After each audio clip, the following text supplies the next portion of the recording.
YouTube channel क्रिएटेनमेंट में आप सभी का स्वागत, हार्दिक अभिनंदन। मैं विद्यानंद मिश्रा धर्म एवं संस्कृति श्रृंखला के तहत बात करने जा रहा हूँ ब्रह्मर्षि वशिष्ठ की।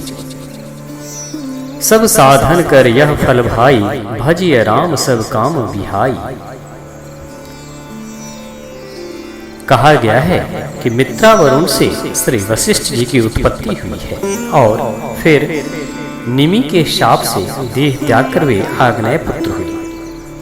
वैसे वे सृष्टि के प्रथम कल्प में श्री ब्रह्मा जी के मानस पुत्र थे। सती शिरोमणि भगवती अरुंधति उनकी पत्नी है। जब ब्रह्मा जी ने इन्हें सूर्य वंश का पुरोहित बनने को कहा, तब ये उसे अस्वीकार करने लगे। शास्त्रों में पुरोहित का पद ब्राह्मण के लिए श्रेष्ठ नहीं माना गया है, जिसमें धन का लोभ न हो, विषय भोगों की इच्छा न हो, वह भला क्यों ऐसे छोटे काम को स्वीकार करेगा। ब्रह्मा जी ने समझाया, बेटा, मर्यादा पुरुषोत्तम भगवान श्री राम इसी वंश में आगे चलकर प्रकट होंगे। तुम उनके गुरु का गौरवशाली पद पाकर कृतार्थ हो जाओगे। इससे वशिष्ठ जी ने यह पद स्वीकार कर लिया। पहले पूरे सूर्यवंश के वशिष्ठ जी ही पुरोहित थे, किंतु निमि से विवाद हो जाने के कारण सूर्यवंश की दूसरी शाखाओं का पुरोहित कर इन्होंने छोड़ दिया और ये अयोध्या के समीप आश्रम बनाकर रहने लगे। ये केवल इक्ष्वाकु के वंश का ही पौरोहित्य करते थे। जब कभी अनावृष्टि होती, अकाल पड़ता, तब अपने तपोबल से वृष्टि करके ये प्रजा की रक्षा करते थे। जब भी अयोध्या के राजकुल पर कोई संकट आया, वशिष्ठ जी ने अपने तपोबल से उसे दूर कर दिया।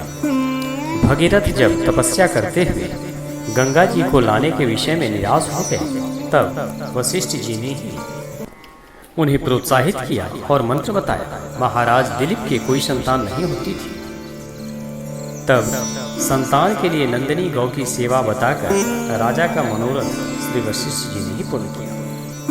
एक बार जब विश्वामित्र जी राजा थे, सेना के साथ वशिष्ठ जी के अतिथि हुए। वशिष्ठ जी ने अपनी कामधेनु गौ के प्रभाव से भली भांति राजा का तथा उनकी सेनाओं का विभिन्न प्रकार की भोजन सामग्री से सत्कार किया। गौ का प्रभाव देखकर विश्वामित्र उसे लेने को उद्यत हो गए, परंतु किसी भी मूल्य पर किसी भी पदार्थ के बदले कोई ऋषि गौ बिक्री नहीं कर सकता। अंत में विश्वामित्र जी बलपूर्वक गाय को छीन लेने को उद्यत हो गए, किंतु वशिष्ठ जी ने अपने ब्रह्म बल से अपार सेना उत्पन्न करके विश्वामित्र को पराजित कर दिया। पराजय होने पर विश्वामित्र जी का द्वेष और बढ़ गया। वे तपस्या करके शंकर जी से अनेक दिव्यास्त्र प्राप्त कर फिर आए, किंतु महर्षि वशिष्ठ के ब्रह्मदंड के सम्मुख उन्हें पराजित ही होना पड़ा। उन्होंने उग्र तप करके ब्राह्मणत्व प्राप्त करने का निश्चय किया।